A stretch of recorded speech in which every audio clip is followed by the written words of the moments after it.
Ladies and gentlemen, rock and roll. Mr. Gorbachev, tear down this wall. Don't mess with the bull, young man. You'll get the horns. Life moves pretty fast. You don't stop and look around once in a while, you could miss it.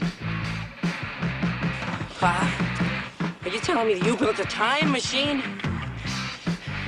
Out of a DeLorean?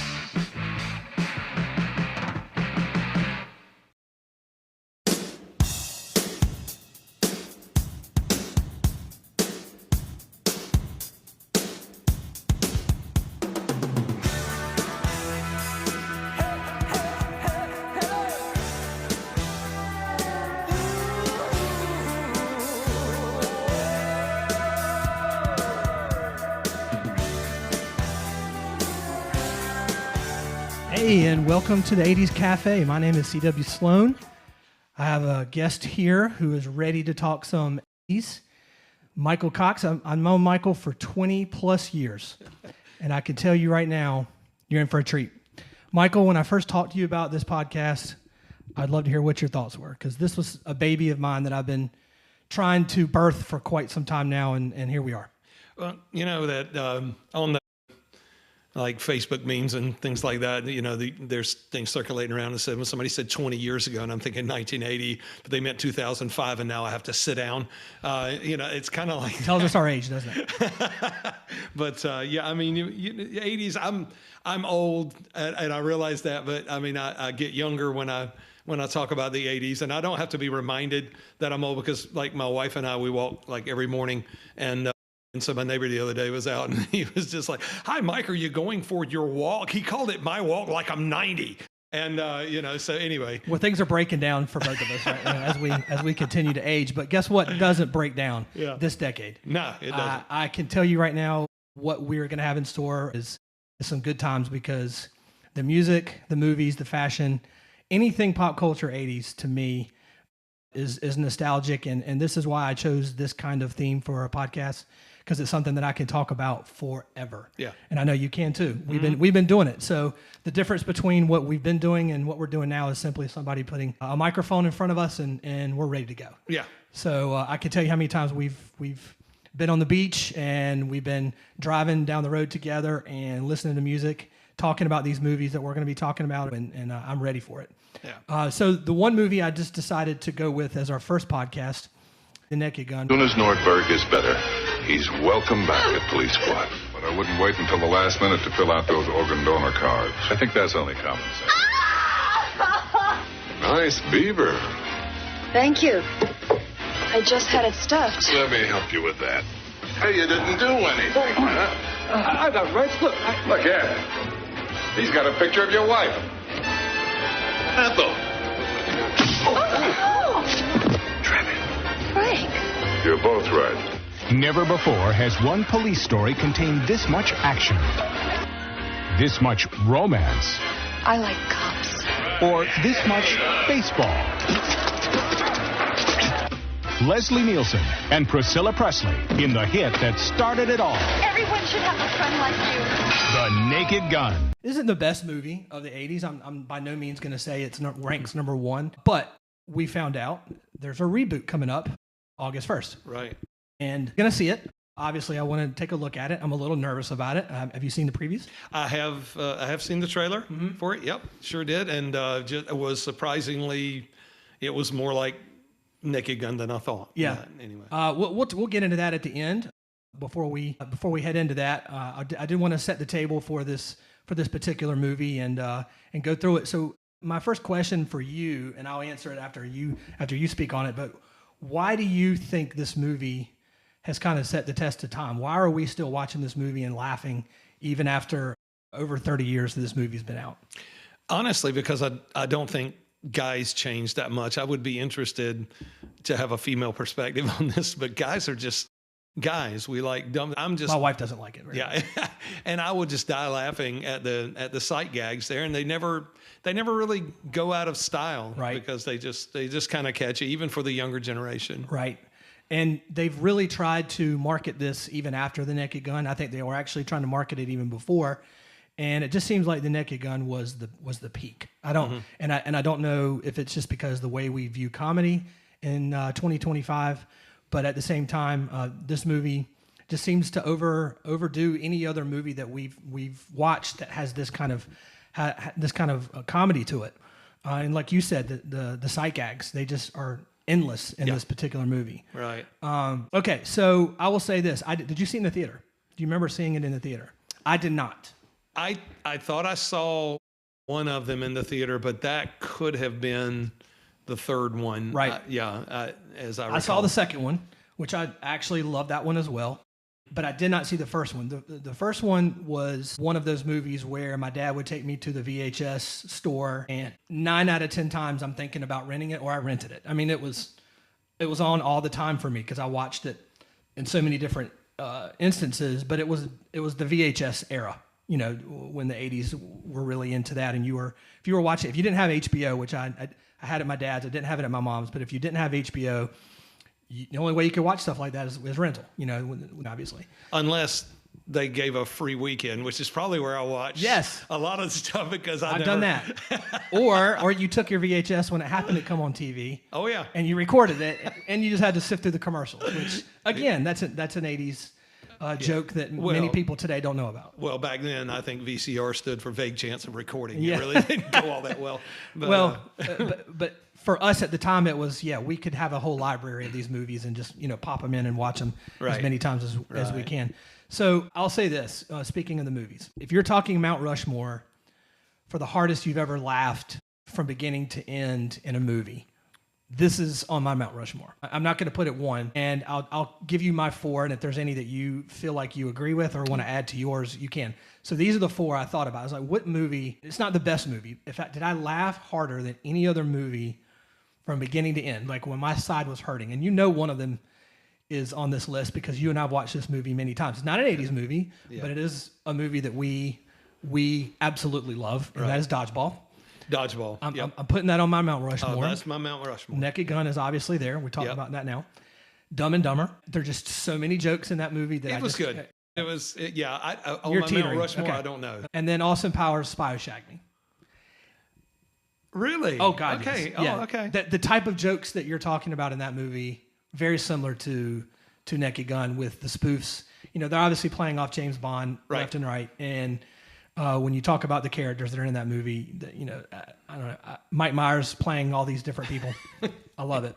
So what movie am I missing on yours? Mrs. Doubtfire. Oh, God, I didn't think about that one. Yeah, That's a good call. Just one-liners just out of the. I mean, Robin Williams, such a genius. In comedic timing. I didn't think about that one only because that one actually probably has the best plot out of everyone we just named.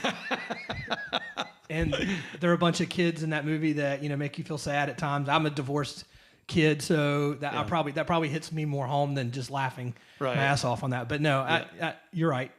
It's interesting. We just named a bunch of movies, some that were not obviously in the 80s and some that were.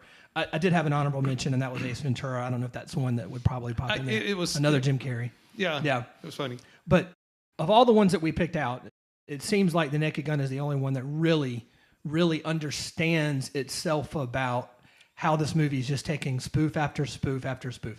It realizes that this is what the audience has come for. They want to laugh at stupid shit. And that's what happens in this movie. I mean, there's hardly any serious jokes in this movie. Everything is goofy, which is why our wives, scoff at it when they talk about it. But Leslie Nielsen was the guy, I think, who was perfect for this role. Am I wrong? You're talking about, and we have better, comedic actors than Leslie Nielsen, obviously. But when you reflect on his career, so he started off. The first time I had seen him was in Airplane. And you're a little older than I am. I don't know if you saw Airplane before I did. I actually saw snippets of it. Didn't really watch it in its entirety till probably after Naked Gun. But I remember him. I remember Police Squad. Now, I didn't watch Police Squad, but I knew that was a show. I knew it was a thing. And it only lasts 6 episodes, so it was not something that stood the test of time. But I was never really a fan of Police Squad. I didn't really watch it. But then you talk about the Zucker brothers who did all of this. They did Airplane, they did Police Squad. And from what I read, once Police Squad was canceled, that's when they said, you know what, we're going to take this kind of comedy and turn it into a movie. And that's when, they came up with the love story. They came up with the Queen assassination plot. And we're off, and that's it. And that's when we get the plot of Naked Gun. Well, you know, he did, Leslie Nielsen, I think his first, and this represents research, just not off the top of my head, but he did a movie or did something in 1950 with Charlton Heston. I did not know that. Soylent Green is people. No, anyway, wow. He had a bit part there, but he was actually a leading man for a little while. I mean, like a serious romantic comedy guy. And the reason I would know that was because my wife watches a lot of older movies, and there was a movie called Tammy and the Bachelor that he did with Debbie Reynolds, who was quite a dish in her day. And so, you know, whenever my wife goes, "Oh, a good movie," that it's probably one from the 50s or 60s. So he takes that role, completely changes it around to one of the goofiest actors you've ever seen. But his deadpan delivery is just so right, and that's where he gets his chops. That's where people enjoy watching him. Well, I'm going to talk about the cast for just a minute. This is insane to me. I want you to listen to this, and I'm going to give you an analogy. We're English teachers, by the way. Okay. So we're going to do a lot of analogies over the course of this podcast because that's what we do.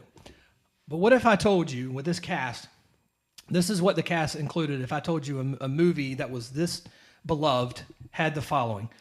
An actor whose debut hit movie comes at the age of 62. The wife of the biggest music icon ever. The TV mom of the biggest mob character in movie history. A cameo by one of the silliest recording artists we've ever seen. A baseball Hall of Famer who turns out to be a hitman, and a football player who in real life turns out to be a murderer. That was the cast of Aaron this movie. Hernandez. No, I'm just kidding. This was Leslie Nielsen, so his first role was at the age of 62. Yeah. This is Elvis Presley's wife. This is Tony Soprano's mom. Wow. That's the mayor. Wow, yeah. Okay. Weird Al Yankovic, Reggie Jackson, and O.J. Simpson. I just described all of these people. Yeah. In terms of the role, and you put all of that into one movie and go, yeah, this is our cast. We're going with it. Wow. Okay, so I did an analogy. So this would be like in 2025 if Will Ferrell's first movie was Now. Yeah. He married Debbie Rowe, Michael Jackson's wife. Okay. A cameo by Wayne Brady. Albert Pujols is an assassin trying to kill King Charles's wife, Camilla. Jeffrey Epstein is the bumbling police officer we're hoping gets better. Epstein? Yes. Okay. And it's written by the Farley brothers who wrote There's Something About Mary. That would be 2025's movie. Wow. I would like to see that. That's the analogy. Well, we can't see that. I'm sorry, because Jeffrey Epstein is no longer here. Well, obviously. Thankfully. Some parts. That is how insane that this cast has come together. And of course, in the 80s, it wasn't that way. We didn't understand that. But now, here we are. So the IMDb for this movie says the following. I'm not reading the plot. By the way, when we do movies on this podcast, I'm not reading the entire plot as though you've never seen this movie. If you are tuning in, you have seen this movie. You've enjoyed all of the things that we're talking about, not trying to learn like an encyclopedia. So forget encyclopedia. Another 80s reference that no one knows about. Okay. There you go. So the IMDb reviewers say the following. The Naked Gun from the Files of Police Squad is a hilarious film with memorable lines and absurd situations that keep audiences entertained. Nielsen's deadpan delivery, there you go, and the supporting cast performances enhance the humor. However, some viewers find the rapid-fire jokes overwhelming, and a few gags fall flat. Despite this, the film's slapstick humor, visual gags, and iconic scenes such as Frank Drebin's interactions with Queen Elizabeth contribute to its enduring comedic appeal. Your thoughts? I just got nothing to add or subtract. I mean, it's right on the money. But yeah, his style of just going through it as if everything is serious, and just kind of adds to it because you believe, is he really that stupid, or is he? How does he not know what he's doing? Yeah, and we're going to talk about that later, but. Yeah. I'm going to reference the driving. We'll get into that. But my God, some of the things that he has to show the audience, I have no idea what I'm doing. And not many people can do that. You're right. Right. Now, to add to his legacy, unfortunately, it is for me, Airplane, Police Squad, and this. Beyond this is the stuff that he ended up doing. Naked Gun 2.5, which, again, I reiterate, I liked. Yeah. I actually thought that was really good. 33 1/3, I did not like. Barely got through it. Watched it once, I'm done. That was a tap out for me. You had the feeling they were trying to capitalize on prior success. Oh, but, yeah. A lot of ways. Absolutely. It just didn't. Yeah. And believe it or not, it actually was a very successful franchise. All three of them made a ton of money. We'll get to that in a minute. But this wasn't something that only the first one did well in the box office and the other two flat. No, actually, 22.5 and 33 1/3 actually did really well, even though critics hated the other two. So then he followed that with Dracula Dead and Loving It. Again, for me, not good. it's another spoof on obviously a classic horror movie, and it just didn't work for me. He kind of did a few of those, Hated didn't it. he? Yep. Yeah. Then we get into Wrongfully Accused, which was The Fugitive. There are some scenes I like. There are, yeah. But when you're talking about it from the time it begins to end, it's not one I'm watching over and over again. No. But you're right. And probably for every one of these movies, there are probably some, 2 or 3 jokes that you're going to laugh a ton with, but then as a whole, not really going with it. And then we get Repossessed, which was something I think from The Exorcist, which again, not a fan. Mr. Magoo, and then Spy Hard. Okay. So this was his post Naked Gun run that he made that I just did not. It wasn't appealing to me. So again, I'm just going to simply go with Airplane and Naked Gun Police Squad and From the Files of Police Squad and go from there. The other thing is, like you said, with this movie, in terms of the jokes that they continue to have, I'm not going to say I thought all of them were funny. I bet you probably didn't go, yep, it's 100% on every single one. No, not every There's one. some things we'll get into. But I thought, how do we make a good comparison or analogy for this? And the best way I could come up with is you're talking about, it was just a high volume. The jokes are coming at you left and right. And the Zucker brothers know, we're going to miss. We're going to swing and miss. Yeah. We're going to hit home runs.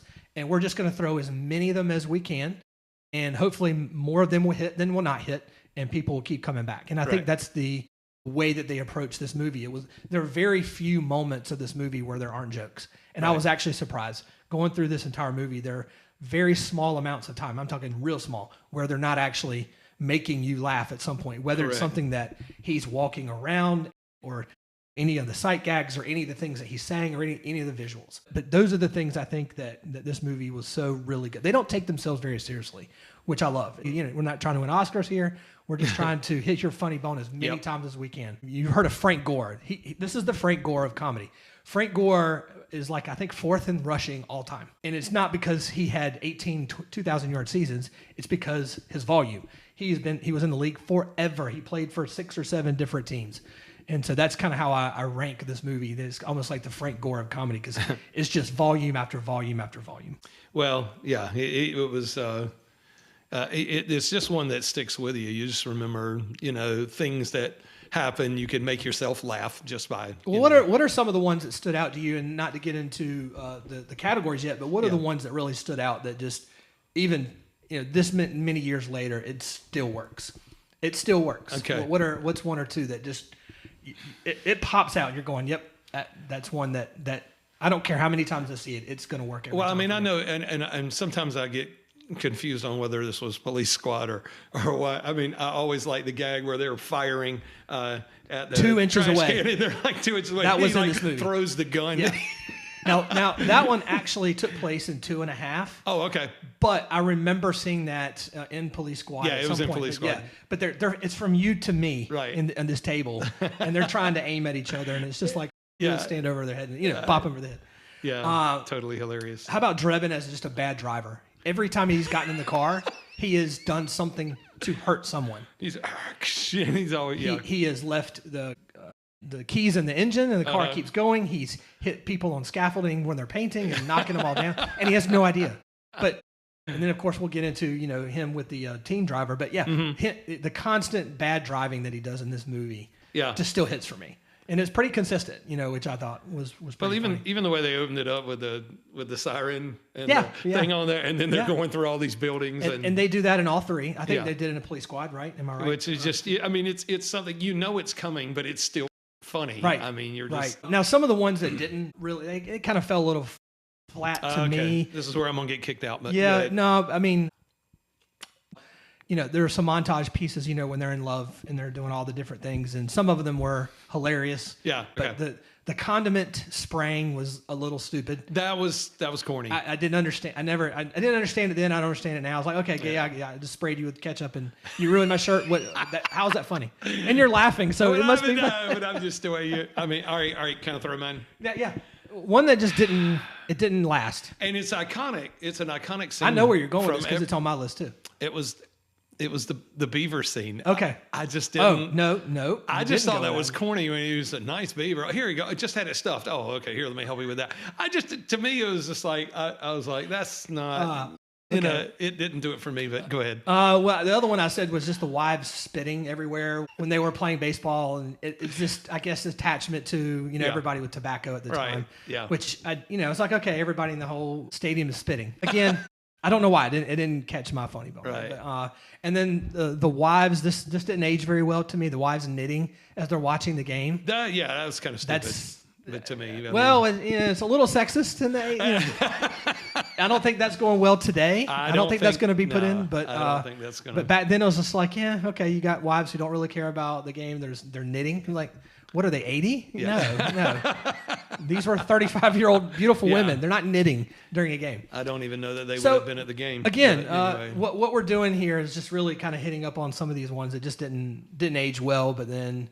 Again, Zuckers are trying everything. They're doing it. They're trying to, go in all the different directions that they can and move along from there. So this movie was released on December 2nd, 1988. In the first weekend, number 1 in the box office. Oh, wow. Okay. Yeah. And comedies, sometimes that's hard to do, but obviously got word of mouth over the 2 or 3 days it was there. And it fell to number 2 a week later by another comedy. See if you can guess this one. A duo comedy with an actor and a bodybuilder. Can you name that movie? Arnold Schwarzenegger and Danny DeVito in Twins. There you go. There you go. 100%. All right. So Twins knocked totally it off. Unscripted. For any movie knocking off Naked Gun, I'm fine with that. That movie. Yeah. We're going to do that movie at some point. That's a great one.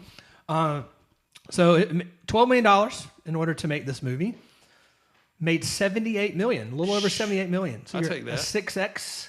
And its amount. So you're talking about a comedy doing that 6 times its budget. Any company is going to take that. Oh yeah. So $78 million, and I cannot, to be honest with you, even though it made $78 million in the box office, I can promise you it did a lot. It did very well in the rentals. I mean, and then on cable, right? In syndicate. So they're putting that movie out all over. I mean, and that's what's really endearing about this movie is that when people are watching it and it's on HBO or it happens to come on, one of your I know I am. I'm stopping and going, oh, this is the scene where he's in the team driving. Honey, we can't leave the house. Yeah, we can't leave the house. We'll go to church next Sunday. But in 1988, it was the 12th most successful movie. So we'll name some of these now. Number 1 movie in 1988 was Rain Man. Another one we're going to do later. 3 Men and a Baby, which surprisingly I have a lot of people who don't love that movie, but I'm one that I love the cast of that movie. I'm in on that. I love Ted Danson as the priest at the end is worth the entire watch of the movie to me. It's amazing. That was just Fatal Attraction, number 3. Who Framed Roger Rabbit? We went from Fatal Attraction to Who Framed Roger Rabbit. Does Rabbit in the Fatal Attraction? Do we realize? Maybe Herbie? No, but we know that the woman boils the rabbit. You Yeah, didn't even know where I was going with it. Like I didn't, and then I was like, "Oh crap, he's no, right." The transition. I looked at the list. I said, "This can't be right," and it is. It is. Oh my god. Okay. Okay. So yeah. Well, maybe they wanted to feel good after that. Followed by Big. Okay. Tom Hanks, Love great that. movie. Twins ended up as the number 6. Crocodile Dundee 2, which 1 was far better than 2. 2 not so great, but it's still 2 is coming, obviously making that money off of 1, which we know like 2.5 did with this one. Right. Die Hard. I do not understand why it's this low. Makes no either. sense to me because it's the best one of all of these, if you ask my opinion. Moonstruck. I didn't really like that movie at the time. I was a kid. You're talking about Nicolas Cage and Cher, in a relationship. I was a teenager, but I still didn't. Not a movie that it was rated R, so like a rated R drama. It's probably not going to do very well. But it ended up doing top 10. But I liked it later as it came out. And then finally this one. So these are the ones that we have, and I love all of these movies, by the way. But Naked Gun certainly is in the top 12 for 1988. Okay, so we are going to introduce our favorite scenes, and I ask you to come up with 3 or 5 of your favorite and try to pick a winner. Now, with this particular movie, I think in not all movies we can say this. A lot of movies we could point out 1, maybe 2 that just completely stand out.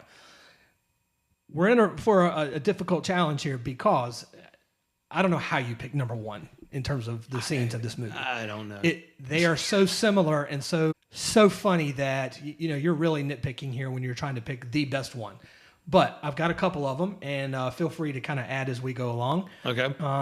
Do you have some, by the way, that in the back of your mind that you do have? I got about 3. Some particular. Okay, Yeah. so you've narrowed it down. I have 7, but I'm willing to negotiate the. Okay. No, I've got to pick one, so we're going to do that. All right. First scene is the opening scene. You got.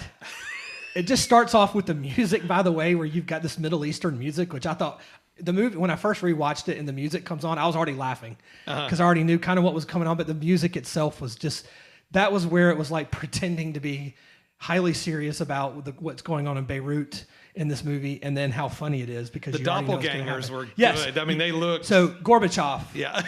Gaddafi, Castro, and Arafat all up there together. Yeah. Doing everything they can to try to take down the U.S. I do remember looking at it going, what in the heck is this? What are they, Right. you know, I was just And like. they look pretty good. And they were, yeah. And I was just like, well, why are they starting like this? But then once they showed him being the waiter and, you know, you could tell it was his eyes and you figured out where it's going. Oh, gosh. But they're going after it. And then I guess the funniest part of that particular scene, obviously he gets tired of hearing how bad, you know, the U.S. is and how they're going to take him down. Taking Gorbachev in a headlock and then rubbing off his birthmark and saying, I knew it. I don't care how old you are. You could have been 5 in the 80s and you saw that again later and laughed. It was the pink elephant in the room hilarious. because everybody knew about his spot and they wanted to say something, but nobody did. I knew it. I cannot believe they wrote that in, but it worked. So he beats them all up and says, I better never see you in the United States again, and then hits himself in the head with the blinds, I guess, he's coming through. So opening scene I thought was really great. It might not be the best one, but I had to mention it. The Nordberg break-in scene. So we're going literally from one scene to the next. Again, you're talking about just banger after banger. Speaking of banger, what happens to him?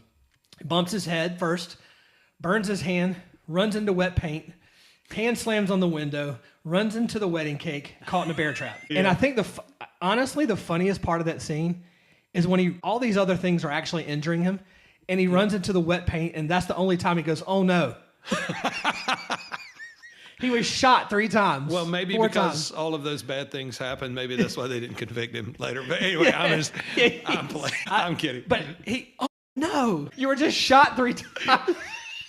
And then on the water, and then, they had by the the way, outline on the water. And then the outline on the water. Anyway, that's great. But the wedding cake with all of these criminals, it made no sense. No, it really didn't. It was. And then a bear trap in the middle of the garage. It was great. Okay, so the Norbit break-in scene. So we haven't even gotten 10 minutes into the movie, and you're talking about the 2 scenes that are hilarious. Okay, a few minutes later, we get into the Frank, Ed, Wilma, and Nordberg into the hospital. They're going back and forth, and all he can do is continue to say these horrible things about him without actually realizing it. And his wife, Wilma, is absolutely going crazy. Who would do such a thing? Oh, it's hard to tell. Be a roving gang of thugs, a blackmailer, an angry husband, a gay lover. Frank, get a hold of yourself. Good cop. Needlessly cut down an ambush by some cowardly hoodlums. There's no way for a man to die. Yeah, you're right, Ed. A parachute not opening, that's the way to die. Getting caught in the gears of a combine. Having your nuts bit off by a Laplander, that's the way I want to go. Oh, Frank! She's screaming, crying. And if you remember some of the things, who would do such a thing? Blackmailer, gang of thugs, a gay lover. And her wails, they get louder each time. It's like after one, she's losing it, and then he's trying to console her, and then he does it again. It's like he won't shut up. No, every single thing that comes out of his mouth is worse. Yeah. Oh, wow. What a great. That's no way for a man to die. Yeah, a parachute not open. That's a way to die. Your neck spit off our lap. That's the way I want to go. That's the way I want to go. Lord, how many times I've used that? Oh, my gosh. But then I think Ed comes, trying to save him and says, never let a doubt enter your mind. Think positive. And then Frank, as usual, comes in and swoops in and wait till the last minute to fill out those organ donors.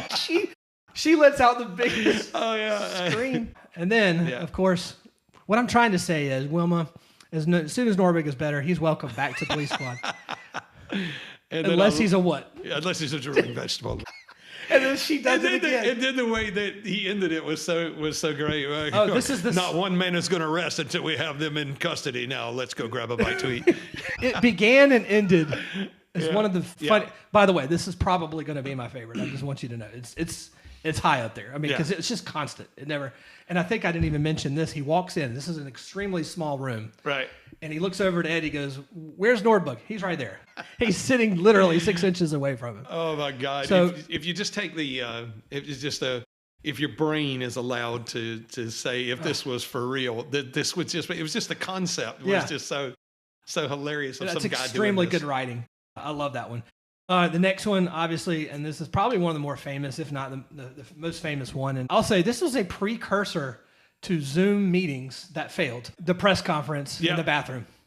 Nobody had seen this before in 1988. No one. This was just something that they invented in this movie. I cannot recall anything like it before this movie, which is why it was so funny. Yeah. And I know people, just as I remember my dad watching it, and just that was probably what got him more than anything else. Just listening to him pee the entire time and seeing the mayor's face, just her face, and horror. The mayor's face, I think, is what did it for me because she's just and he's singing and so that's actually one of the funniest there. The next scene, Frank Drebin's chase scene in the teen driving car with teen Stephanie and Mr. Hausman, which we're going to get into him too. But I mean, step on it, Stephanie. Yeah, and she turns a 180 from being the the scaredest driver you can come out there to all of a sudden she's Dale Earnhardt. Yeah. And what was Hausman's comment that he said as she was going down the tunnel? Ordinarily, we would not back down the tunnel going 50. And a one-way. His pulse is a 60, I think, in this movie, which it should be a lot worse. And he never yells, never does anything. Well, of course, obviously, he gained, notoriety, at least for this, because he did the Houseman whatever it was, an investment TD. Yeah, it was an investment. Gosh, you're right. That's actually the company that earn it. Yeah, I mean, and that was kind of. And so I remember somebody spoofed him one time and said, "What if he did a McDonald's commercial?"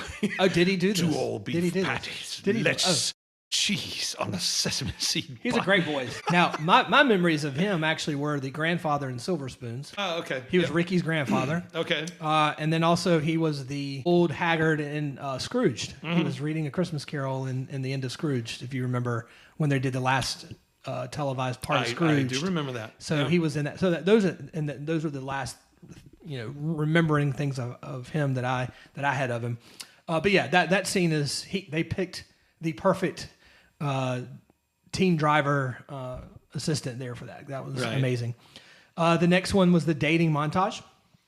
So, you've got 2 of mine already. There are a couple things that I liked, and then this is where I told you, not really a fan, but they go from getting tattoos, obviously, which, watching them get joint tattooed today, I think it's absolute, that's not even funny. Yeah. You're putting that in a 2025 movie, no one is laughing. Yeah, right. Because women are getting tattoos all over the place, matching tattoos with their spouses. Yeah. Back then it was funny. I remember looking at it when I rewatched it and going, well, it depends on what the tattoo is. Then they started spraying the condiments, which again, we already talked about. Not really funny to me. And then I think the 2 things that I laughed at the hardest maybe of this entire movie, even though it's the whole montage that I'm calling a scene. And I loved wrestling growing up. So to me, this is what I remembered. It was just an absolute destroyed clothesline of this couple. Yeah, they were holding hands. And you don't see them. They did the original piece at the beginning of the montage, and you don't think anything of it. They go back to them running on the beach. You don't think anything of it, and out of nowhere, this couple is running in slow-mo, and they absolutely take them down. and if you watch it in slow-mo, I don't know how these actors did it, where I think they had to have done it in full speed, and they're just like, all right, we're just going to go down. There's no way when I watch it over and over again that they actually kind of tilted. I mean, obviously, there's no CGI here with this movie, so they're going down. Obviously not. I thought, and they actually literally go down. So it's hilarious. And then they're coming out of the movie theater, and they look up at the marquee, and they're laughing their ass off. And you look up, and it's Platoon. It is Platoon, which was one of the heaviest movies. I mean, it was... And here's the thing. I had not seen Platoon when I saw this movie. Never had seen it. Oh, wow. But I remembered what it was. I've seen the previews for it. I knew it was a war movie. I knew it wasn't funny. So I was even able to laugh back when I was 12. So that tells you that joke is really going to last, and be enduring there. And then it's not really funny, but it just played on to everything in the 80s. I'll say this is one of the 80s moments was when he's finished and he's walking off into the sunset, if you will, on after the date, the MTV credits of the song that they had. They put it on the bottom left. Yeah. And for anybody who's not an 80s guy is not going to laugh at that whatsoever. They're not going to That get is a completely joke gone away. But if you lived in the 80s, you knew that was what started and ended any MTV video. Yeah. You know, they would give you the band, they'd give you the song title, they'd give you the record label, they'd give you the album. Yeah. And they put that up there at the very end. And again, no other movie has ever tried that, I think, to my knowledge.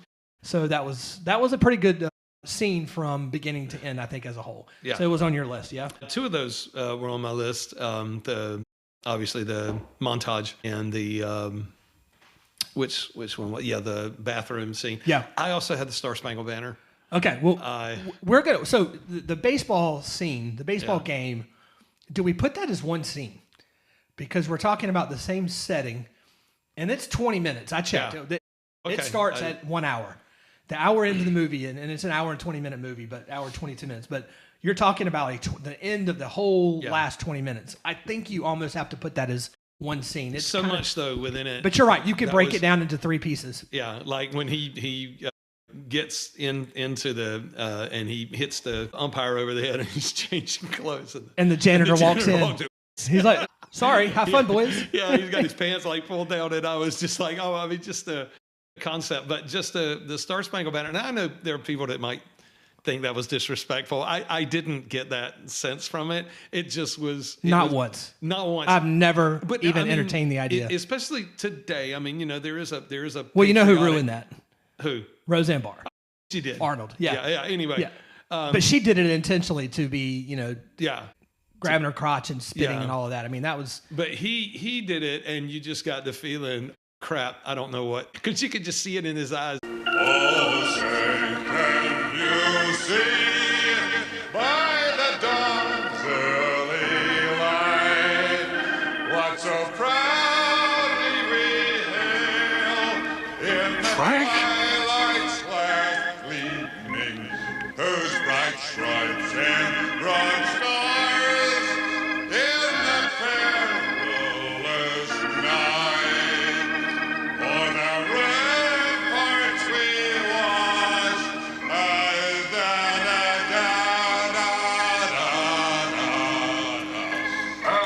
rockets red glare, bunch of bombs in the air. And the rockets, red glare, bunch of bombs in the air. I mean, the ramparts we watched. He's like, I couldn't even come up with words. They were doing Enrico Palazzo on the whole time. time. TV underneath his name. This one stuck out to me because I was laughing so hard at the ramparts we watched, and then he filled it in with la da da da. I didn't even catch this until recent. He comes back and he goes, gave proof that we still had a flag. Wow, that's just so many. I mean, and then he ended with, and the home of the land. You could show that. You could show that to any group of young people that we teach now, and they would laugh at that, I think. I mean, honestly. And I remember you and I over the years joking about different movies and different scenes, and I promise you, at some point when you and I were teaching together at our old school, you would constantly reference the bunch of bombs in there. Dude, you have been on that one for years. Yeah. No doubt. But you're right. If you want to take that one moment and put it into the scene as him doing that, it's compelling. So, okay, now's the time. What's your favorite? Pick all those in there. You got to take one favorite scene. Which one is it? I don't know. That Star Spangled Banner, I'm going to have to vote for that because I could watch it over and over again. And I mean, just every time, he screws it up so bad. Oh, it's just terrible. I mean, you know, I could. But great. Yeah, I mean, there were other things. And I mean, it's hard to narrow down one. Because then you laugh at something else. Okay. And you're like, oh, well, that's funny. But you're going with that one. I'm going to go with Frank and Ed and Wilma and Nordberg in the hospital. Okay. Just him constantly making her feel worse. And the comments he continues to make, she just loses it every time. Like shut up. But Ed doesn't, I mean, he doesn't do anything. He does try to salvage it a little bit when he was like, well, welcome him back. He's like, unless he's a vegetable. Okay. All right. So now we're going to get to an even harder one, I guess. Maybe a similar. I don't know. And these are the favorite quotes of this movie. Now, we won't do this particular category for every movie, But when it comes to the comedies and it comes to this one, I felt like it was certainly worthy because of the number of things that you and I over the years had quoted this movie, and how we could walk into any cafe, any 80s cafe and say, where did this come from? And we can reel off any of these. And people are going to know exactly which one it is. So that tells you how good of a movie it is when it comes to quotes. I'll start with this one. We'll put this one on the table. He's on life support. Doctors say he's got a 50-50 chance of living, that there's only a 10% chance of that. Now, I teach English. That's a great. I teach English, but that math is not adding up. We are not. And Frank, actually, as dumb as he is, actually turned and looked at Ed like, I don't quite understand that math. Yeah. You know, he actually gave that weird look, which is funny. Well, borrowing that same scene, I think we can save his arm. Where would you like it Where sent? would you like it sent? Because you're so hopeful. Yeah. And then you... Okay. Oh my gosh. Now you reiterated this one in a negative way, so I'm going to throw it back up here. But nice beaver, thank you. I just had it stuffed. Yeah. I cannot not laugh at that. I can't. No, why? It is. Yeah. It's a little crude. I get it. But when you were a teenager at the time and you start to get the metaphors that are being brought to you about what things are, and you hear that for the first time in a movie said by an adult, and they intentionally do it, you cannot help but laugh. But okay, you might not vote for that one. All right, what else you got? All right, this is the one that I had I just mentioned to you before we came on air, but this is the one. I think it came from here. Please, somebody correct me if it's not. It says this. He says, like a midget in a urinal, I had to stay on my toes. Which I think that was one of those ones where he was talking, where it was like a voiceover, and they showed other things. I had to go check on. A couple voiceovers, and there were a few of those analogies that he would do. Like her hair was the color of old gold in paintings. I mean, and I'm just like, stuff that's that you're like, random, what are stupid you talking mess. about? But it's still funny. Yeah, but that one was funny. I've got well, of course, obviously the police dispersed. There's nothing to see here. It's lasted longer than any. Like if you're talking about one that people use as memes or GIFs or whatever, that one's actually the longest standing one. Would you agree? Well, yeah. You see it a lot. It's the one that kind of, when you talk about this movie and you put it here, it doesn't mean it's the funniest, but it is hilarious. Yep. Stuff going everywhere. The fireworks blowing up. He's trying to get them to go away. Yeah. Bingo. Yeah, what a it is so stupid. Yeah, it is. It's so stupid. It's But funny, I can't not laugh. Yeah, that's on the list. Okay. Now here's one where you have actually quoted on many occasions, and not even on a podcast. But this is why we love this movie so much, because we've done this. These pieces of this discussion, like just totally random for no reason. But I remember you specifically walking into one of the classrooms that you and I were in. Drebin, Frank, you're both right. You're both right. It's been one of your favorites. Was that two, or was that? No, it's this one. It was this one. 100%. That's right. Okay, Ricardo Montalban was with. It's when Queen Elizabeth. Right. And he walks in after all the stuff that's going on. Yeah, that's one you definitely. You mentioned the one where they were, where she had sucked on his finger, and he went, "I've got 9 more." And that's the one where you have to see her face. Yeah. When it's happening, because her eyes double up when she says that, or when he says that. But yeah. Oh my God. And this one, for whatever reason, I didn't really. It's not that I didn't laugh at it. Maybe as an adult, it became funnier to me. But he said, "I saw the photos. Interesting. Almost as interesting as the photographs I saw today." And she replied, "I was young. I needed the work." That's one that has not aged at all. It's hilarious. I thought that one was great. And now we have to talk about the one that I'm just going to go ahead and declare our winner. Okay. So you're going to have to trust me on this one. Okay. Because we've named obviously 5, 6, or 7. Do you have any more, by the way? Because I don't. Okay. So the one that we have glaringly missed, and I wanted to talk about it at this point, and I'm going to put it as the winner, not because it was the funniest at the time that we watched it, but we have some background to this particular quote. That's not the umpire, Your Honor. Hey, it's Enrico Palazzo!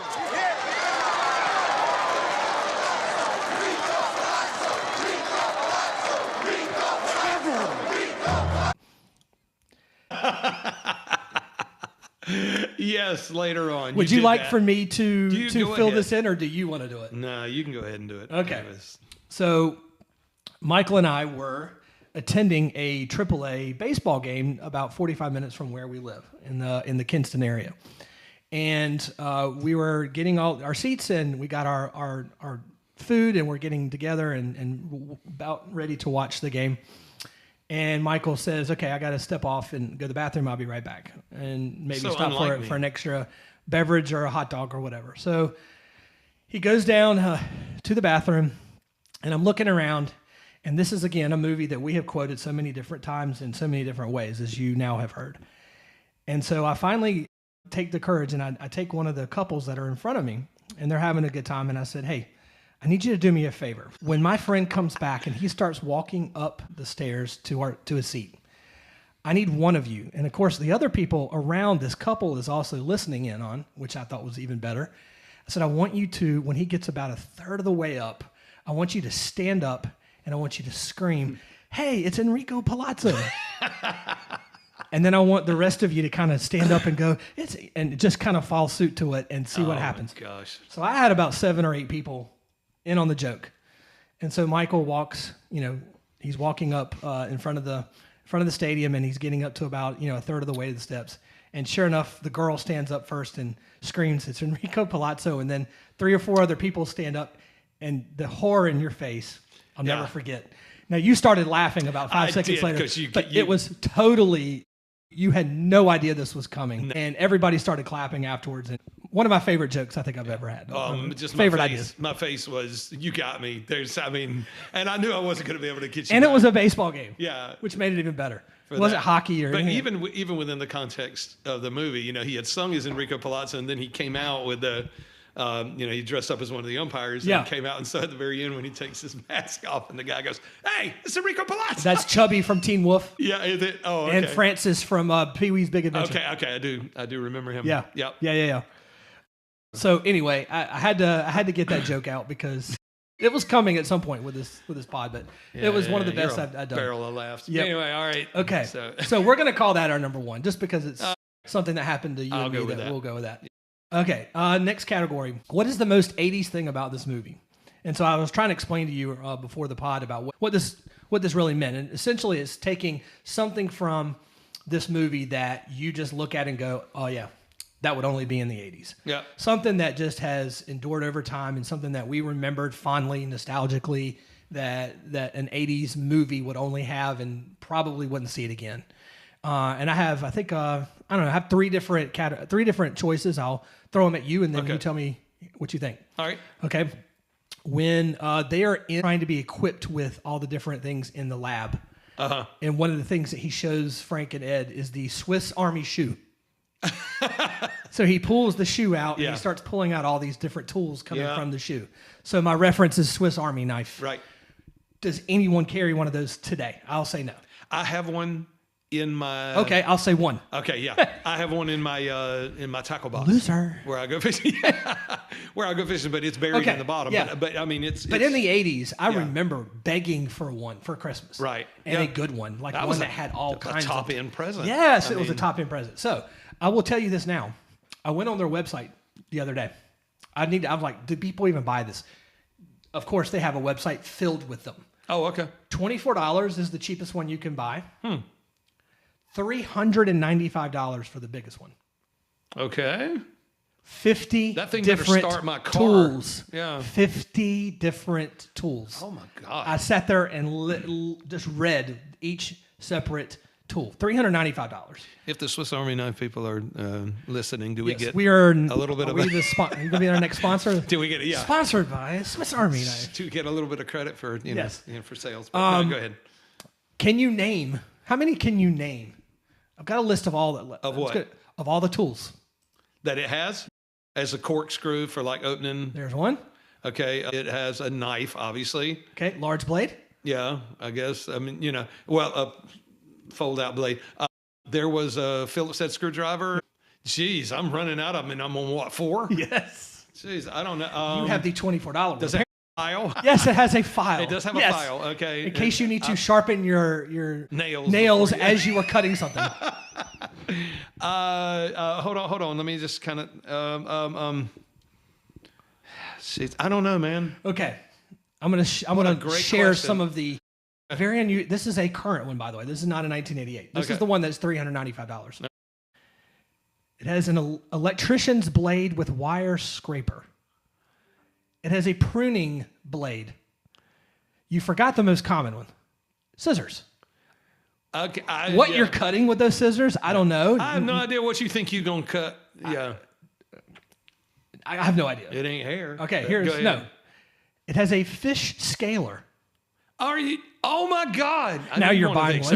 Definitely I'm getting one. Honey? It has a wood saw. You've got to be kidding me. I'm reading this list. Where do they even fit that? A pharmaceutical spatula. I have no idea what this is. Oh my God. I'm still at all. I mean, I'm looking at the picture and I don't know what a pharmaceutical spatula is. It has a female hex drive for bits. Okay. It has pliers. You missed that one. That one. Okay, yeah. With wire cutters. Mm-hmm. Jeez. A magnifying glass.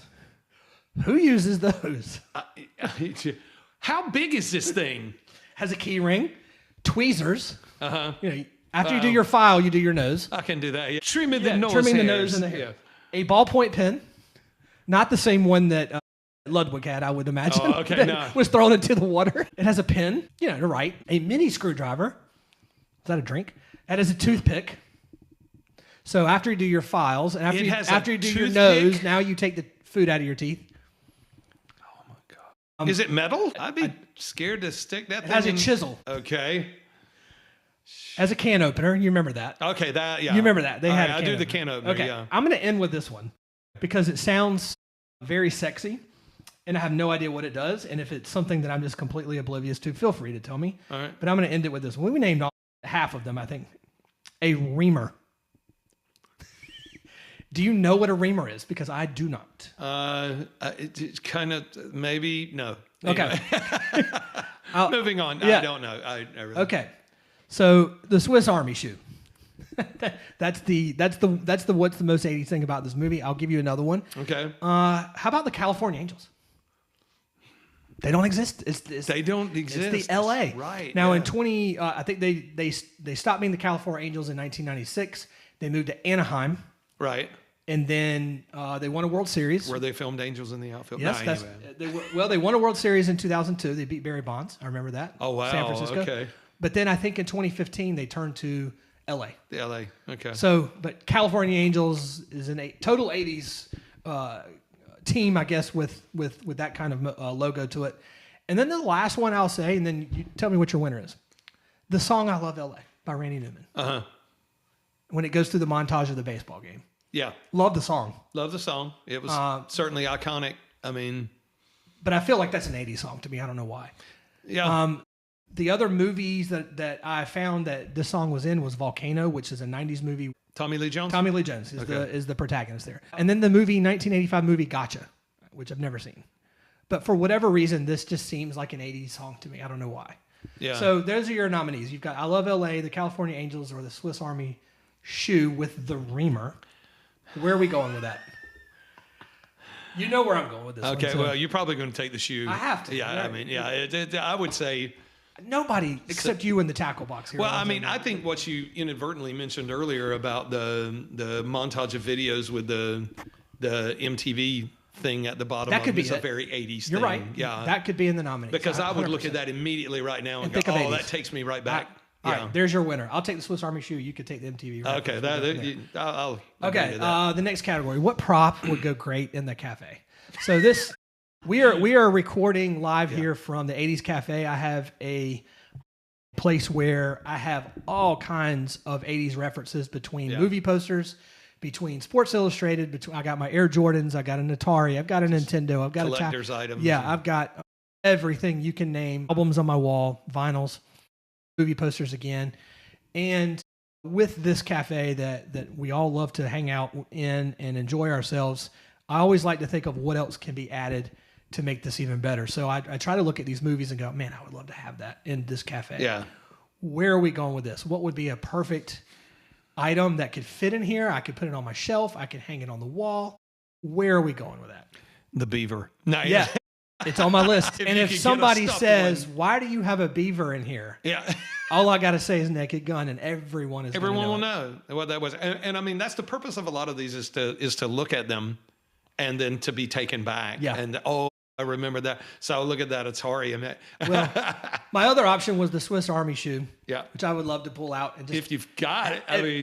Like I said, do you think you could get one? If I could take, no, I mean to take a prop from this actual movie and go, you know what, I would love to have it here. And the third one is actually going to be something that we're going to talk about in a minute, in a little bit more detail, and that is any one of those 3 newspapers that has the picture of Frank and the Queen.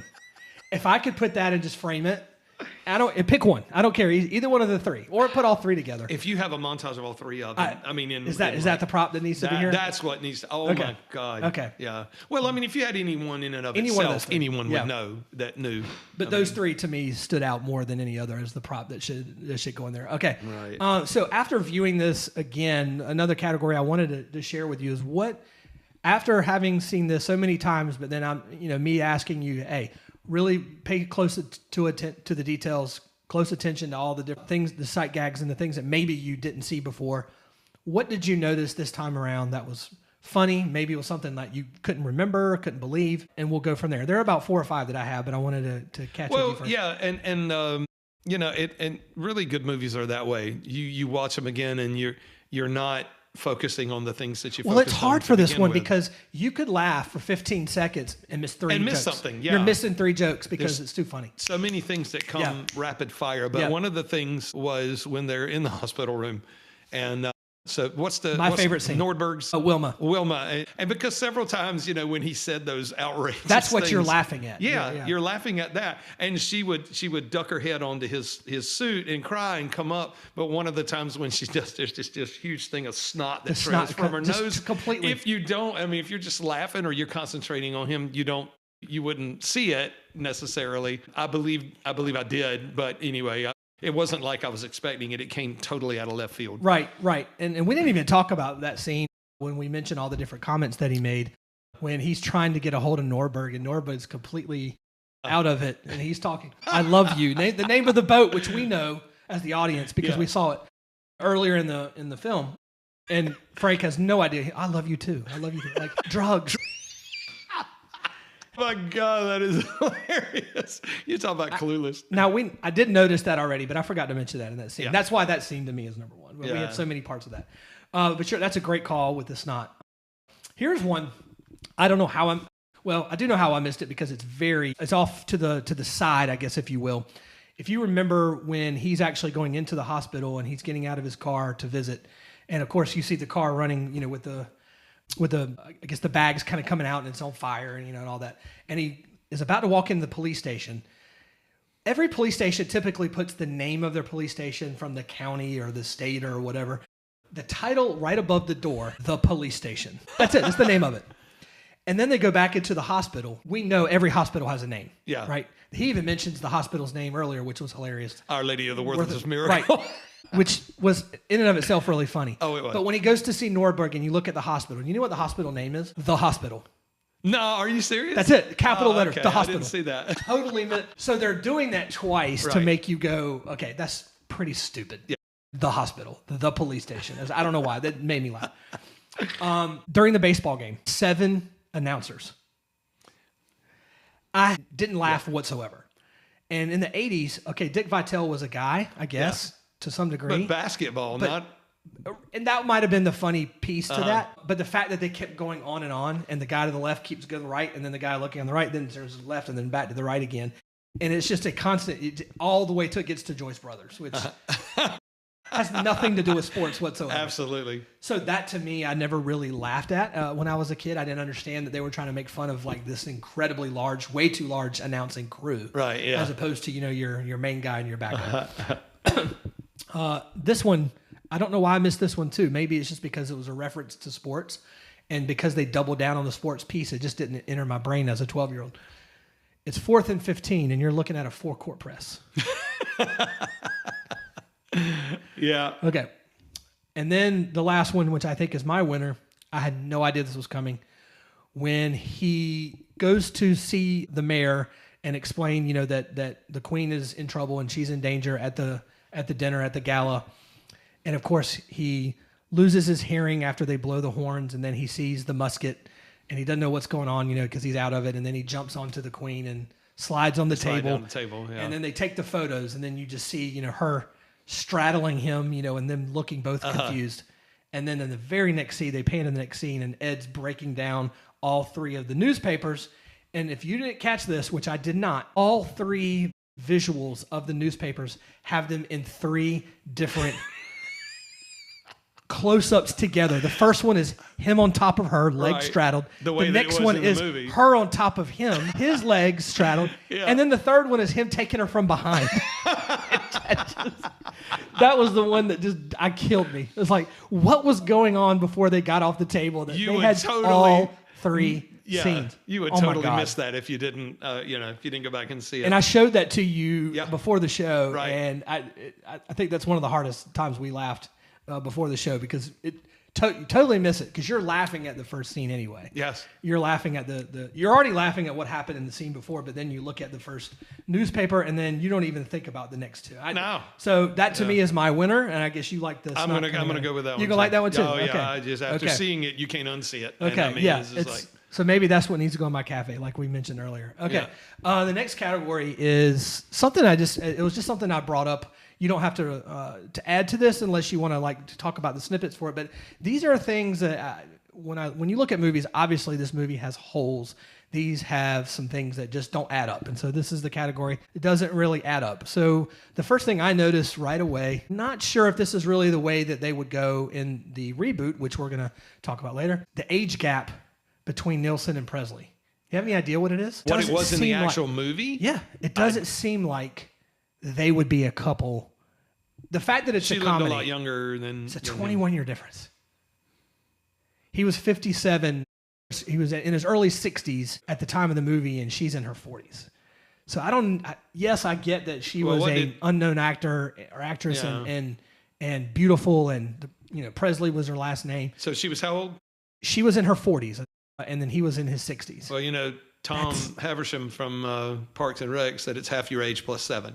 Oh, God. Wasn't that it? So whatever. I forgot, but I think I tried to forget. Oh, God, yeah. That's it. I don't know. To me, that kind of works. It kind of stood out to me, and it doesn't help that he's got white hair, extremely white hair. Right, yeah. And she just looks way younger than what I think. She does. I don't know that if you're taking this movie again, if it happens in this one coming up in August, so be it. But I'm not sure they're taking an actor and an actress 23, 24, 25 years separate from each other, especially with one looking older than he was. I think they're putting them together. Almost borrowing on that, what's the most 80s thing? Her hairstyle. Oh my God. Made her look older. It was perfect 80s. Yeah, and to that me, umbrella come right off of her. It made her look her shoulders older to me than what she actually was. Because but that's why we didn't care. At the time, you kind of do think about it when him with his jet white hair, and you're like, well, aren't they kind of old? But she seems kind of old, Sorta. Yeah. I don't know. It just. I guess look, rewatching it again, it just seemed like that was a bigger gap of age than what I remembered when I was a kid, because I was so enamored with her, and the movie was so funny. I wasn't thinking about age difference between the two actors. Okay, so Frank goes to the bathroom, and everybody in the entire press conference is hearing him piss, and you're seeing the mayor just kind of look. Absolutely horrified. Yeah. Nobody's running after him. Yeah, right. If I'm the mayor, they're just letting him go. I'm definitely going for 90 seconds. Yeah. Nobody's running in going, give me that. I don't know. That's kind of weird. Yeah, that was. And then on top of that, when's the last time you heard somebody sing like that in an actual public bathroom? Not in a public bathroom. He was singing. Now, I mean, sometimes people, because we've got Bluetooth and those things, they'll be talking and you think they're talking to you. Yeah, I guess. But nobody's actually taking nobody's singing. Singing this. Yeah. Sing everywhere, but I don't sing in a public bathroom. In a public bathroom, no. I don't, No. Okay, so that's another one that doesn't add up. Okay, speaking of the press conference, I watched this a couple times. They're panning to the reporters and to the mayor, right? She's looking terrible. They show him, and he's kind of, jiggling his stuff off, and they're going, and then he's going off, and they're looking at the camera people, and they're all looking like, what's going on? They pan to a family of 5 watching the press conference. How many families of 5 with kids age 8 to 15, which is, I'm guessing, what these 3 kids are, and who's watching a press conference of the Queen coming by a police officer with a family of 5? That was a little stretch. Maybe in the 80s, I don't even think so there. Even then, my family didn't. They're out there riding skateboards and bicycles. The last thing they're doing is watching a press conference with a mayor and a police chief about arrival of a Queen of England. Not because happening. no matter how stupid the idea of having a There we queen go. is, Going. we must be gracious hosts. And her look, the mayor's it's- look there is like, are you kidding me? Oh my God. Okay. All right. In the hospital scene, Norberg has a cast on his right arm. Yeah. And his left arm completely fine. At the very end of the movie, when he's in the wheelchair and he gets slapped in the back and he runs down, they reverse the arm. Do you think that was on His right arm is purpose, fine and his or left arm is in a cast. Do you think that was on purpose? I have no idea. Do you think they were like, well, let's see if anybody will know That's a it? great question. I don't know. The complete different arm is in a cast from the beginning of the movie to the end. So I thought that was weird. The mayor incorrectly in the once again, the press conference is getting a lot of heat here. Incorrectly refers to the Queen as Her Royal Highness. And if you're a reigning monarch, you were not called the Royal Highness. You were called Her Majesty. Her Majesty. Yes. Yeah. So she completely boggles that. Wow. Something Frank would have probably done, not her. Oh, but yeah. She did it. And then the last one I have doesn't add up. His car. You remember his car? It's a 1985 Crown Victoria. Now, I picked up on this the moment I rewatched it for the first time after so many years. Do you know where I'm going with this one? Maybe. No, I'm going to say So he no. gets out of the car. Of course, the car, the airbags go off. Oh, yeah. There are no airbags in this car. There were no airbags. Not an 85 on this Okay. Crown. Like, you look at the car and you look at the and of course, the airbags are like enormous. Both sides of the car. Not only do they not have one for the driver, they certainly don't have one for the for the passenger side. But anyway, that was weren't at one point it was going down the street and like airbags were like, oh, completely. And he thought it was somebody else. Yeah. He's shooting at his own car. Yeah. And then he said, "Did anybody get a look at the driver?" The driver. Did anybody? I remember. And as it turns the corner, I swear, I think he realizes it's his car, and he has this look like, "All right, I better get inside." I'm not sure if that was intentional, but it does look like it. Okay. All right. So did you know? So I'm going to give you a little bit of trivia here. Let you feed off. You know nothing of what I'm about to give you. So I'm curious to hear. A famous model and actress was supposed to be Jane, and she turned it down. Bo Derek. Wow. Does this movie change? Is this movie? If she plays the part? Is it better? Is it worse? Bo Derek was. But here's the thing that I picked up on. I couldn't believe this.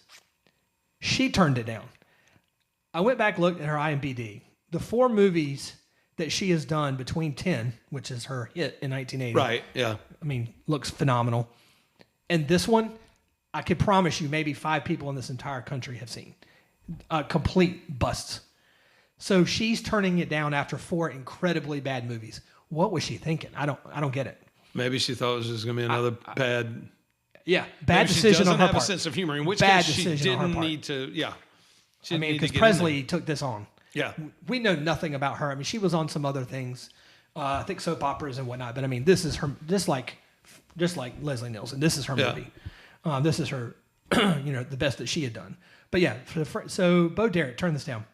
Unbelievable. When asked what made O.J. Simpson right for the role of Norberg after the fact, Zucker said, I quote, "We always cast people in our movies precisely because they had not been in a comedy. As a person, he was a very nice guy, a great actor, a prankster, kind of a closet anarchist." End quote. Wow. That's an interesting take. An anarchist? I don't understand where that last word came in, but they obviously were aiming for somebody that they did not want to take over the movie. They wanted people who were not, again, going back to Nielsen, his first movie, Airplane, which was the only hit that he had prior to this one. He had been on Fantasy Island. He had been on Police Squad. He had been on The Love Boat. But this was his movie. And they really wanted to tackle all of these actors. They didn't want an actor to be bigger than the movie. I'm not so sure that wasn't a perfect idea, to be honest with you. Well, because if you take an actor that completely dominates, the screen and eating up all the scenes, I don't know that it's going to be as funny. Well, I mean, and there are some that just dominate just because of their, like you couldn't get saying he would never do it, but you couldn't get Robert De Niro to do that because anytime De Niro is on stage, I mean, you're going to look at him because he has such a commanding presence. But I think in that respect of what you talked about them wanting to pull off, that was score direct hit because the movie wasn't about Nordberg. He was there. He figured into it. We see him at the very end of it. And then he doesn't. He's not in it much. Yeah, it's not. Was it 3 scenes? You don't fixate right? on him. He's in the opening technically the opening scene, if you will, Right. second scene after the credits. Right. He's in the hospital scene. I take that back. He is in the scene where the doctor tries to kill him, Oh, okay. and he hits the Yeah. hits the wall, and Frank tries to he sticks his ass right in his nose. Which there again, he's complaining about that, even though he can't hardly walk. Yeah. Or he can't move. Again, that's beautiful. And then he's at the end, in the baseball. And he takes a little piece. tumble off. Yeah, he takes a little tumble. Wish he had done that literally at that point.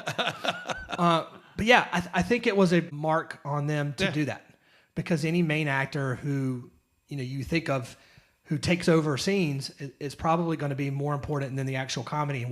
What they want are these number of hits over and over again, the 5-second, 10-second jokes that just are coming at you, and I think that was smart on their part. But they had them. I mean, that was no doubt. Another thing, so the baseball matchup between the Angels and the Mariners at the end was not originally the teams that they wanted. The Zuckers are actually from Wisconsin. They made a request initially for the Milwaukee Brewers to be one of the teams, but it was recommended to the Mariners instead. The Mariners' opponent was supposed to have been the LA Dodgers, which we know at that time was the best Los Angeles team. They'd won the World Series a couple years before. And despite the willingness to allow Dodger Stadium to be used for the filming, refused to be mentioned in the film. The Dodgers wanted nothing. Even though it was going to have exposure, they wanted nothing to do with the film. And why is that? Because of the brawl at the end. They did not want to be a part of the brawl that took place and their name to be attached to it. So not only did they do that, they did not get to use Dodger Stadium because the Dodgers were not going to be in it. They did not want them to borrow the stadium. Therefore, they used the Angels Stadium and the Angels. And if you see any of the back footage, the footage that's far away footage, those are actually the AAA teams from each of the two Major League teams. Okay. So there's a little bit of real baseball. And there are only two Major League Baseball players in this particular movie, obviously Reggie Jackson being one and another Seattle Mariner, but the rest were all actors. So what was the name of this movie supposed to be? Wow. Do you know? Something with Police Squad? Was it? Okay. Now, because they were the actual writers and producers of everything, it wasn't because they couldn't they can take away the name of this, but why did they choose not to name this movie Police Squad? Because of a movie that had already had police in it. It was too close to Police Academy. Yes, sir. Wow. So they created this Naked Gun, which, by the way, to this day, I don't even know what that means. I don't either. I've never heard anybody it makes say what. Zero sense. There's no metaphor before this movie or any kind of reference. Unless it's that part where she's talking to him, aren't you afraid your gun might go off? And, But he doesn't say anything about it being naked. He just says, no, I just think about baseball. I have no idea why. Yeah. Okay. The Zucker's mother, and I knew this from the second one, and I forgot that this was the case. They actually put the mother, their mother. Was she the secretary? She was. Okay, I heard that, yeah. And she was actually in the second one, too. If you remember Meinheimer, the guy in the two who's in the wheelchair. Yeah. And they're in that particular gala, and you see him kind of take off some kind of firecracker, something that exploded and allows him to go off, kind of like E.T. Yeah. You see the silhouette, and you see these two women speaking. One of those women sitting down there is his mom. So it's the same mother. So yeah, they obviously wanted to put mom into both movies. I don't know about the third one because, again, that one sucked. John Houseman. So yeah, we talked about him a lot. Yeah. Love him in this. Yeah, great cameo. This was his last movie. Really? Yeah. Okay. So Scrooge came out in 1988 as well. Right. But if you also recall, Scrooge was a Christmas movie. I assume it came out in December of '88 as well. But he filmed that one first, and then filmed this particular piece of this one, and that was it. He died not long after this, but he retired, and that was it. Again, I remember him as Ricky's grandfather in Silver Spoons, but yeah, this was his final movie that he played. Randy Newman, we talked about I Love L.A. Randy Newman is in the movie.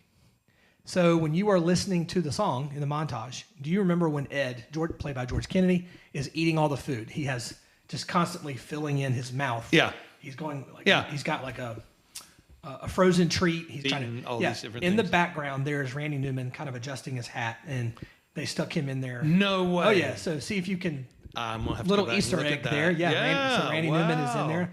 So development actually commenced in 2009 for a project called, and this was direct to TV release, The Naked Gun 4, Rhythm of Evil. Oh, wow. Featuring Leslie Nielsen. The concept eventually unfolded as a passing the torch kind of narrative, with Frank Drebin mentoring a younger police officer. So he would have like a partner, and I don't know what happens to Ed there. However, he didn't feel very well the last year of his life. He kind of was getting on age and respectfully declined to do it. Of course, they couldn't do it without him, and then he passed away a year later in 2010. Wow. So, but there was a hint of Naked Gun 4 that had they maybe tried to film it a couple of years before, it might have gotten away with it. And they did not name this new one Naked Gun 4, which I'm actually fine with because, I don't know. Okay, so I made a point. I want to see if you can figure this one out. This is something that just made me laugh when I put the list together. Frank Drebin broke so many laws in this movie. How many laws do you think he broke through the course of this movie? I named them all. The course of Naked Gun? Yes. From the time the movie opens, if you think about the things he did personally, he broke the law on how many different occasions? What is your number? Just my number off the top of your head. I've got them all listed, by the way. I'm gonna go 11. 12. Good. Gosh, that's pretty good. Nailed it. And forgive me, I'm not a police officer. My brother-in-law is. I'm not a police officer. Having said that, I tried to count as many as I could. So here we go. All right. In this movie, this police officer did this. He's going to jail for life plus 30, I guess, after you take all these. And if you don't remember when this occurred, or hit me up. But there. Okay, first one, bribery. And this is in no particular order. Okay. Bribery. Yeah. Okay. Breaking and entering. Okay. Theft, kidnapping. He hog-tied Enrico Palazzo and slammed him into the road. That is true. Assault. I'm going by your look. So when I'll stop. No, that's fine. Go so ahead. Reckless driving. Okay. Yeah. Sexual assault. Yeah. Actually, twice because he grabs her by the breast and then he goes to her with a dildo. Okay. Withholding evidence. Remember the Leonard case? Okay. Yeah. Impersonating a celebrity. Yeah. Okay. Yeah. Arson. Yeah. Entering without a warrant. Okay. Okay. Simple assault, as you pointed out, and fleeing the scene of a crime. Am I missing one? I don't know. Am I missing one? I don't know. Unless there was that's quite an extensive list. Frank Drebin. All true.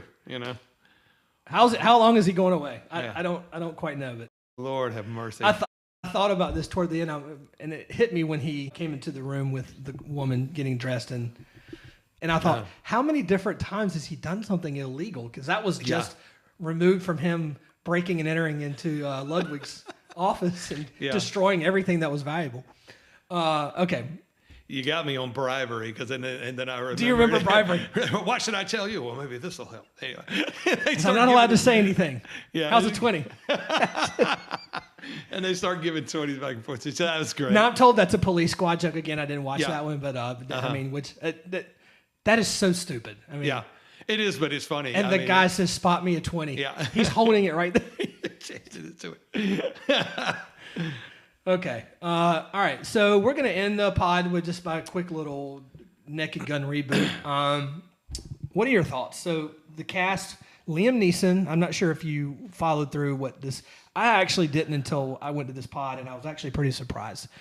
Obviously, Liam Neeson as Frank Drebin Jr., Pamela Anderson as Beth Davenport, the Pamela Anderson. Paul Walter Hauser as Captain Ed Hockin, he's Ed's son, and...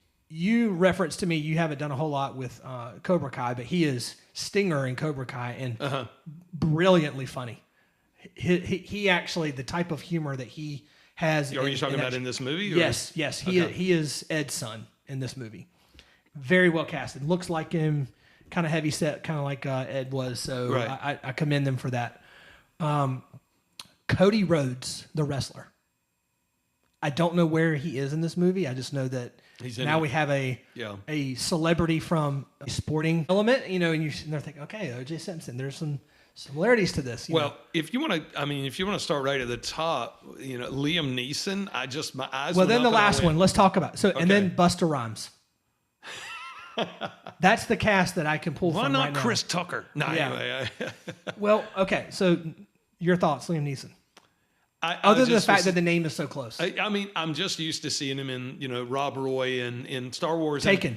And I'm just like, Are they going to spoof off of that? But he seems to have that deadpan delivery, kind of similar. He does, but okay. So here's where I have a problem with this. Yeah, Liam Neeson has had movies where it is a completely different vibe and a completely different person he's trying to portray. Now, I do know that Leslie Nielsen, when I did a little bit of research on him, if you go back in 1980, he was in a very serious horror movie called Prom Night. Right. And I didn't care much for the movie. I may have seen it on cable or whatever, but no comedy whatsoever. Right. But when you're talking about The Love Boat, Airplane, Police Squad, that's all you got from him. You can't not see that when you see Nielsen. I don't know how I can't not see Taken and watch this and take him funny seriously, like an actual serious, funny comedic actor. Right. I don't, and I'm not saying that other actors can't do it. It's going to be hard for me to remove that from my brain. Just the scenes that I've seen, they're not bad. They're not bad. He scenes that now, I don't know, are they throwing the best out there? I'm not sure, but I thought it was worthy enough that I looked at it and I went, okay, he might pull that off. He might pull that off. So Will Ferrell is the one that would come to mind to me. And I mentioned that earlier in the pod. Because he's bumbling enough to... Bumbling and not self-aware about anything. Yeah. And we've seen him in silly stuff like Elf. Yeah. Which he was perfect for. I don't know if anybody else could have pulled that off. But anyway, And I don't know that anybody else can be Leslie Nielsen here. But to take this reboot and just completely make this... And the other part I have to do with this, and again, we haven't seen it. We're knocking this movie before we watch it, so I'm definitely going to go. I don't know that this kind of comedy, though, fits 2025. I just don't. I guess we'll see. I don't know that... I showed you the trailer to it, and I think you laughed out loud out of the 6 jokes that they kind of, in the quick trailer, one time. Right. And it was funny. Yeah. When they're looking up at OJ. And the guy just looks at us and just is like, no, I'm not laughing. That was funny. But you see, the thing of it is that you're going to have to know something about the old movies in order to get the reference to it. How many people of this day and age are going to? Well, I mean, and maybe what our pod will do is get people to go out there and watch it. I'm talking about younger people. I think older people would be able to understand Well, it, they showed the pictures at that little scene we're talking about. They had the pictures of the old guys, and they had OJ, which I was actually amazed. I don't know what licensing works like now, but I mean, like, I couldn't believe that they threw his picture up there. I thought that was actually pretty smart. I mean, if you ask me. And just the way that they set that up, you're waiting for it. You're like, kind of in your mind. I did not see that coming. I saw, when they start with Drebin's son, and then they do Ed's son. Yeah. I did not see that coming. Because I really thought that was like, you know what, we're not touching OJ. Yeah. And it did not enter my mind. I'm surprised they did. Yeah. But. So I don't know how many more jokes are going to come at his behalf, but Cody Rhodes, a wrestler, and Busta Rhymes. I'm not a Busta Rhymes guy. I didn't watch wrestling to the point of Cody Rhodes. I know it's Dusty, obviously, of the 80s, but not Cody. So I don't know what they are like as actors. But they obviously tried to get people from out, again, other than Neeson. Yeah. These other 4 actors, not as quite as famous and in other things, or not even actors themselves, if you're talking about Rhodes and Rhymes, where one's a singer and one is a wrestler. So I don't know. Here's the only plot I could get. It's very minimal. They're keeping it pretty low profile. Yeah. Following the footsteps of his bumbling father, Detective Frank Drebin Jr. must solve a murder case to prevent the police department from shutting down. So I don't, again, this is a lot of what we're doing, talking about something comparable to what the original. How about I invite you to the movies? Let's go see it together. Let's do it. I was thinking that. I was like, this is one made for us to go. That's the way we got to roll with this, because if we're the only ones in there laughing and everybody else is like, what's wrong with those guys? I would feel much better than if I'm by myself. And we've done that before. I think I don't even remember the last movie we saw together. Was it Dumb and Dumber 2? No, not sure. It's been a while since we've been in the movies. But anyway, all right. But we're gonna. Because I can safely say that neither Annette or Stacy, our wives, are going to have a problem with them being left home. Right, no. Okay. All right. You just go do what you want to do. All right. Any final thoughts before we wrap up here? I thought this was good. What do you think? I had a lot of fun. Had a blast talking about it. I hope in the reboot they don't go woke. That's the only thing. Yeah.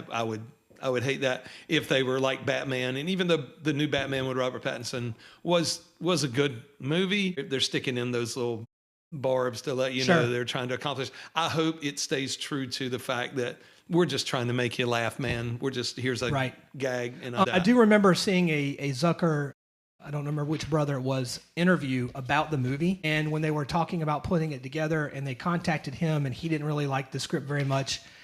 And basically they threw him out and said, we're good. And he had nothing to do with this movie.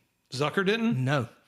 And in fact, he is not happy with it. I don't know how they were able to get all the license. I guess the license from the movie itself. He's just one of many, cogs. But whoever, I guess, had the rights to the movie itself, whichever, I guess it was Paramount had it. Paramount had it initially from '88. I remember seeing the Paramount logo as the movie starts with the Middle Eastern music. I'm not sure who they sold it to or if they still have it. But with that said, he has definitely denounced it. He is not watching it. Okay. He said he refuses to go see it. Oh, wow. So I don't know whether I'm going to go that far. Not a good relationship with that. Yeah, so, but he's got a little more skin in the game. So, right. I mean. If nothing else, it might make him richer by people going to see the first one and going, yeah, that one's better. Yeah. But I just can't not see it. I'm going to have to at least give it a try. Me too. So, we're going together. All right. We're going to be the only ones in there laughing about things that other people have no idea was funny. Yeah. All right. Anything else, man? We're still in the cafe. We're going to be coming back next week. We've already jostled around a couple different movies we're going to do next. We have a music bracket coming up. If you are into the NCAA brackets where each team in the NCAA bracket goes head to head, we are not doing teams. We are doing songs. We are actually doing songs. We're going to come up with a winner. It is the year 1986. So be on the lookout for that. If you like 1986, top 40, top 100 from the Billboard, we're going to try to declare a winner. And we're going to talk about a couple movies. There are some movies you and I have really tossed around. We're going to throw another one in. We'll reveal that later. I'll probably put a preview in before that. But right now, pleasure, man. Thank you for coming. Bro. Thank you. It was great. All right. Having me. Tune in later at 80s Cafe. We'll be back. The doors will be open soon. Thanks, guys. Appreciate it.